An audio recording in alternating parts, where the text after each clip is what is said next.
clearly a situation where Zeke is saying, look, I've done it all, I've made the money, now I want to chase a championship. Where is the best fit? I mean, you could look at the Jets, the Bengals on the other hand, makes sense, and the Eagles, well, I mean, a Cowboys running back, a Cowboys legend, going to the Eagles to finish out his career. I'm gonna be honest, guys, I didn't think this was the way this was gonna go. I didn't think this was the turn that this situation was going to take. And since I'm a Cowboy fan, and since this happens to be one of the trending topics of the day, I figured I'd discuss it with you guys, because I figured it'd be a very interesting topic to discuss. So before we get to the content, make sure you drop like, subscribe, and turn on our notifications to help the channel grow. When Aaron Rodgers finally gets traded to the Jets, we will be announcing multiple giveaway winners on Twitter for the individuals that retweet my giveaway tweet. And now that we get all that out of the way, work!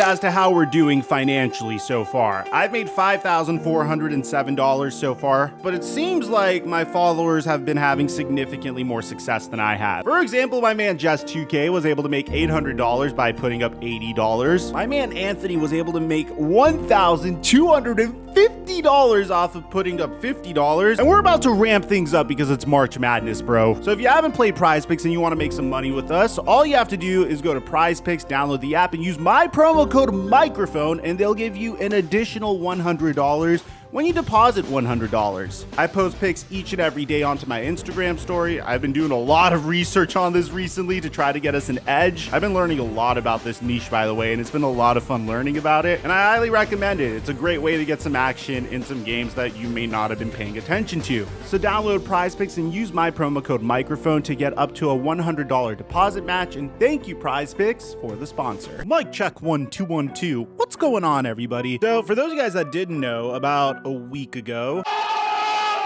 the Dallas Cowboys officially released Ezekiel Elliott. Now, I'm gonna be honest, for me as a Cowboy fan, this kind of hit home for me because I remember Ezekiel Elliott's first preseason game versus the Seattle Seahawks, the way Cam Chancellor was talking mess to him, and he went ahead and tried to stiff arm Cam Chancellor, and it seemed like yesterday when that happened. But the reality is that was 7 years ago. And we all are aware about the shelf life of the average running back. Running backs don't really last a long time in the NFL, but on top of that, running backs are also notorious for not making a ton of money in the NFL. And the reaction to Ezekiel Elliott getting released by the Cowboys was a very mixed one. I mean, you had the Dallas Cowboys posting this onto their Instagram, thanking Zeke for his achievements and the contributions to the team. You had Emmitt Smith getting really mad about it, saying, wow, this is amazing to me. No disrespect to Malik Davis, but our starting running back is gone and his backup has a broken leg. The NFL stands for not for long. Everyone else, go get your money because they have no love for you. It doesn't make sense, and this is one of those things that make you shack your head. Thank you, Z, for giving everything you have, including plan injured all of last year. This is why the NFL stands for not the law. Everybody else, go get your money because they have no love for you. To be honest, I respectfully disagreed with this. I tweeted it out about a week ago saying, I love Ezekiel Elliott, but I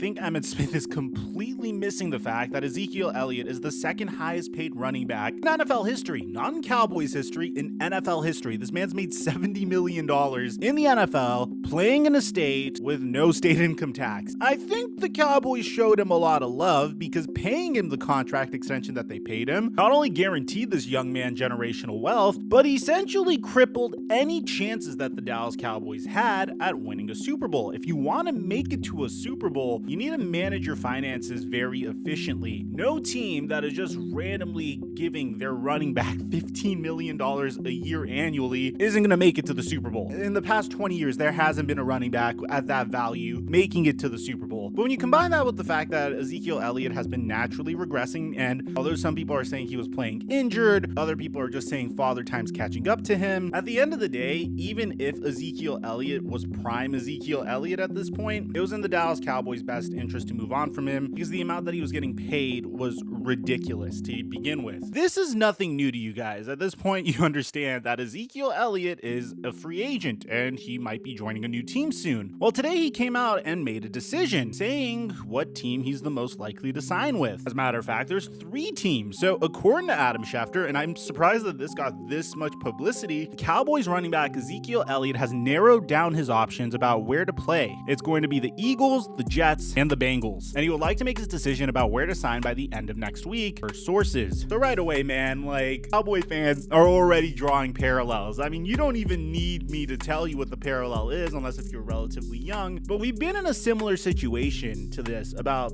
I want to say 8 or 9 years ago, when DeMarco Murray led the NFL in rushing for the Dallas Cowboys. And following that season, he got a huge contract offer from Chip Kelly. And it was a very unique opportunity. He hit free agency, still in the prime of his career, decided to reunite with his college quarterback, Sam Bradford, on the Philadelphia Eagles. Chip Kelly had no idea how to use DeMarco Murray. He tried to use him in a more zone running scheme, whereas DeMarco Murray was primarily a power running back, a between the tackles type of running back, and it ultimately just didn't work for him. The scheme wasn't a right fit for DeMarco Murray, and his stock as a player took a tremendous hit. It's actually kind of amazing. In 2014, DeMarco Murray had over 1,800 yards rushing and 13 touchdowns. He averaged 115 yards per game, and 3 years later, he's out of the NFL at the age of 29. He would play for the Eagles in that horrible season, which was a crazy offseason. I think it's something that I should actually make a video on. This was the offseason that they decided, hey, we're going to get rid of LaShawn McCoy, who would have been perfect for what Chip Kelly was trying to run. We're going to trade him to the Buffalo Bills for Kiko Alonso, and we're going to sign DeMarco Murray to this gigantic contract. It was a wild offseason for the Eagles back then. Eagles fans probably don't have good memories about that, but that's the parallel that's being drawn currently. And although DeMarco Murray was 26 in 2014 and led the league in rushing, and Ezekiel Elliott is 27 right now, I don't think this is the same situation. In that particular case, ironically, the Cowboys didn't want to bring back DeMarco Murray because they thought it wouldn't be smart to pay a running back all of that money. Yeah, the same Cowboys that would eventually end up overpaying Ezekiel Elliott decided back then that they shouldn't pay the leading rusher in the NFL. And it was the right call. It's funny how they wouldn't repeat this philosophy later on. It's the same freaking front office. I guess the fact that they decided to draft Ezekiel Elliott with the top 5 pick in the 2016 NFL draft, and the fact that Ezekiel Elliott has a lot of utility as a running back, like in pass blocking at the very minimum, but that's besides the point. This one tweet from Adam Schefter has caused such a stir and so much controversy. I mean, for Cowboys fans, we're already drawing the parallels to DeMarco Murray, but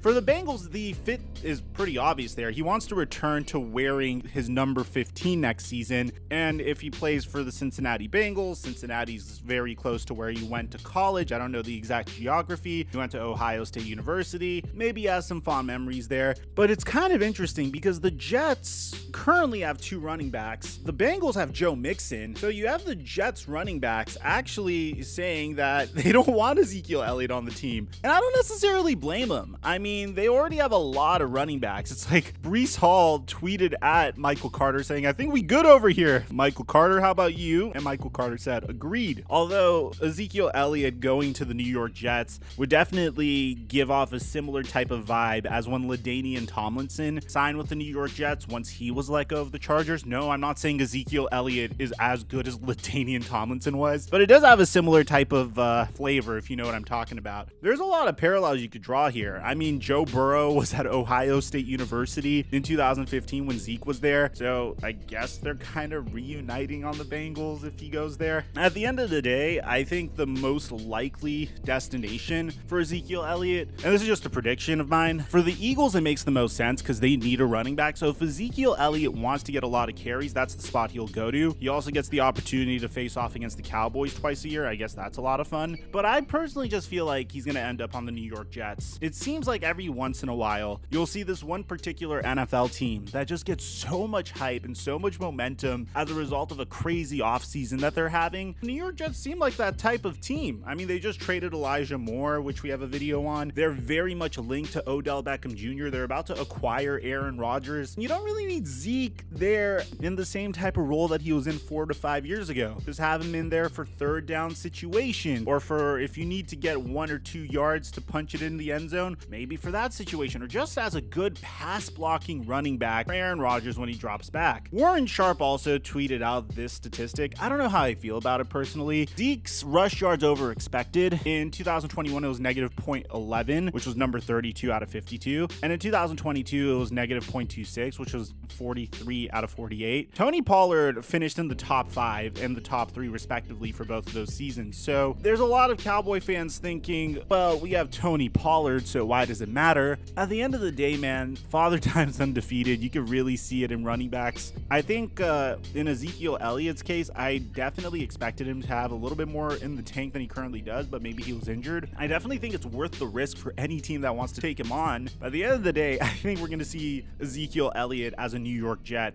by the time this is all said and done. So let me know in the comment section down below if you agree with my take. Aside from that, I'm your boy Mike. I'm dropping our mic until our next upload.